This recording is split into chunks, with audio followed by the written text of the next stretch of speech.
Hello and welcome back to Let's Play Myst 2020. This is the Selenitic Age journal.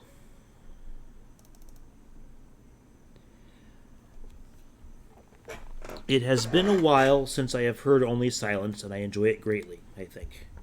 For some reason, I do not feel altogether welcome in this new world in which I have arrived, but how could I be unwelcome in an age with no inhabitants? It is, of course, only in my head. This world is very beautiful. But I think I have yet to ever write in a journal that an age I have linked to is horrid or disgusting. From the grassy hill where I am standing, I can see green fields below, along with a few scattered forests. A rather large lake looms some distance from where I am standing, yet the water's blue can be seen plainly from here.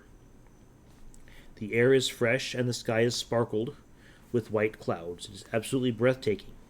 And yet, that strange feeling again.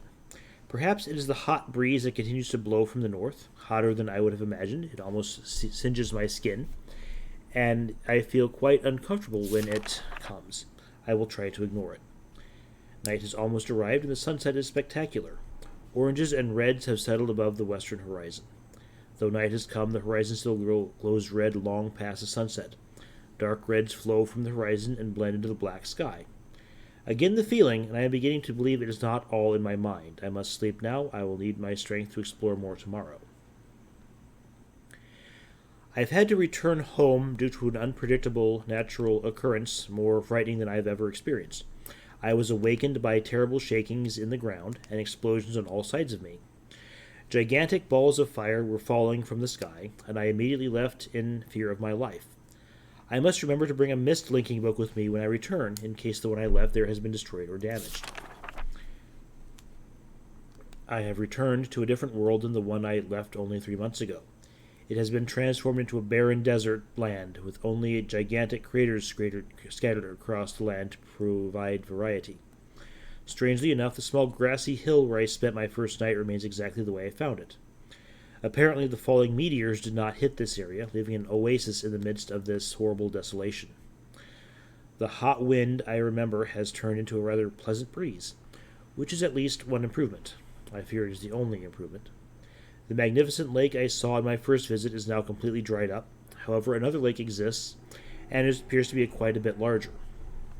I assume one of the falling meteors created this lake due to its circular shape and the jutting rock that grows out of the center of the lake. The rest of this world seems like desert, although I will verify that statement with closer inspection. Though this world has little visual excitement to offer, it offers much to the ears. Sounds constantly flow through my ears, and I have found where a few of them originate. It seems, as Catherine says, I do find beauty in everything. Last night I was awakened by a horrible hissing. I was sweating, and the heat was so intense I immediately dipped my head in a nearby stream to cool it down. And the heat was so intense to cool. Okay. The hot breezes had returned, along with a low roar from the ground. I walked a short distance to observe some red flames shooting up from the earth. Suddenly the ground began to crack, and a huge chasm opened. The chasm continued to grow until it was far too wide to cross, and the tumult subsided, leaving only a dull roar. I have decided, however, I can use the chasm to my advantage. Perhaps the heat from the chasm can be harnessed. Even as the chasm has ripped into the surface of this world, it has opened up a whole new world to explore. Although uncomfortably hot, I found it possible to reach a cave in the chasm that has been created, and have now explored deep into the crust of this planet. I have found a vast underground cave system that will take many years to map and explore. I will also look for a safer way to reach the underground than through the chasm wall. This age seems to change on its own, so I feel I should leave again and see if things are different when I return. It is also important that I check on Cirrus and Achenar and make sure everything is going along well. When I return, I also hope to bring back some tools I will need for my plans to explore the underground. The abundance of raw materials here is beginning to amaze me. I have returned to some of the complex tools I knew I would be needing. I assumed I would have to return for more basic materials. However, it seems as though I will be able to find everything I need here.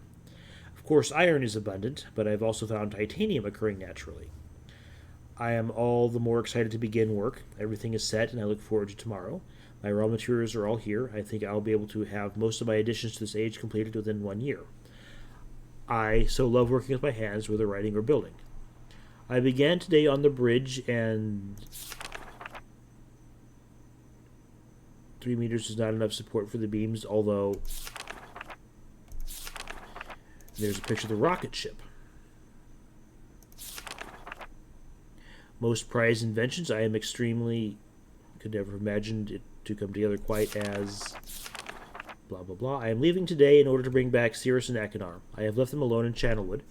I believe they will enjoy all there is to see here. The age seems to have stabilized. I believe the meteor set off a volcanic activity period by piercing into the shallow crust, but the tremors have become few. I have just noticed that a large amount of this journal has curiously vanished from the very pages on which I wrote over the last 18 months. Fortunately, I have copied most of my construction notes in another journal. I do not understand the many mysteries of this world, but I trust I will discover logical answers to my questions. I have a feeling that many of my questions can be answered in another age, to which I hope to travel soon, but for now I must simply accept this world's mysteries and take pride in my accomplishments.